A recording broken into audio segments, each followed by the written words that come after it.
Market challenges for 2019. We're going to roll through the asset classes here because there's a challenge in every asset class. Interest rates. Will the Fed raise again and risk a recession? Well, we don't think there's going to be a recession in the U.S. in 2019 or even 2020. But what might happen is unemployment might creep higher. It's at extremely low levels, but the economy's slowing down a little bit. And that puts the Fed on pause. So rate hikes may be over for all of 2019. Equities. The big question is, how will corporate profits fare without the tax cut that helped 2019 and with Fed and trade war uncertainties? Well, the tax cut is what got us 20% plus profit growth in 2018. The Fed, as we just talked about, probably going on hold. So really, when you look at 2019 profit growth, it's going to be a lot slower than last year, and it's going to depend a lot on global growth. That means trade war, China, but not just China, Europe. There's a lot of places that are slowing down. Automobiles are slowing down, housing markets are slowing down. So it's likely to be a very volatile year in the equity market, but not necessarily like the fourth quarter where it fell out of bed. More than likely it grinds in a volatile way, but no major trends. Now let's think about FX markets. In the FX market, what the U.S. shutdown has brought is higher risks for the U.S. dollar, higher risks associated with U.S. government policy. And then we have Brexit. We have no idea how that's going to turn out, although things are happening even as we speak. And then there's global growth uncertainty. So, you know, it looks for a weaker year on the U.S. dollar, but there's a lot of factors that could come into play that could change that. Energy markets. What are lower oil prices going to do to supply in 2019? And is long-term demand for oil as a transportation fuel diminishing?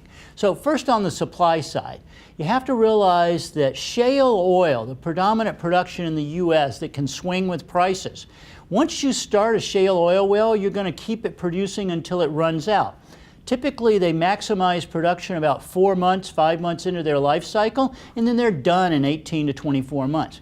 So that means when prices fell in the fourth quarter, production still continues to rise in the first half of 2019, but it slows in the second half of 2019 as there's not as many wells drilled after the prices come down. And then what about oil demand? Well, oil is 75% used as a transportation fuel, and transportation is getting more efficient. The U.S. is buying less cars, they're buying more efficient cars, airplanes are getting more efficient. So over the long run, the demand for oil may actually be in decline. Let's go on to metals. Gold. Gold depends on U.S. interest rates and U.S. risks, whereas copper depends on Chinese demand more than anything else.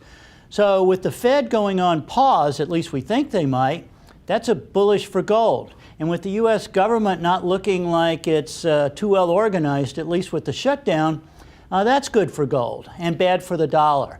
But what about copper? Well, China's slowing down, so that's not so good for copper. Big factors are in play there. Lastly, let's talk about agriculture. People eat food whether the economy grows or doesn't grow. So the trade war and El Nino are the big drivers here for agriculture.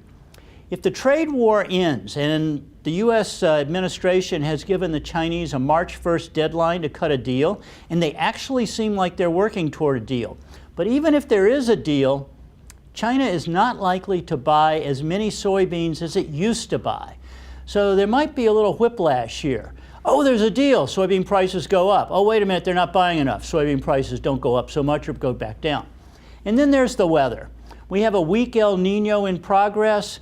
That's bringing rains and precipitation to the United States Corn Belt, so pretty good crops there. We also think it's going to bring pretty good weather to Brazil and Argentina next year. So all things considered, we could have a lot of agricultural production, and that's not always good for prices. But a lot of things are in play. It's going to be a very interesting 2019. I'm Blue Putnam, Chief Economist, CME Group.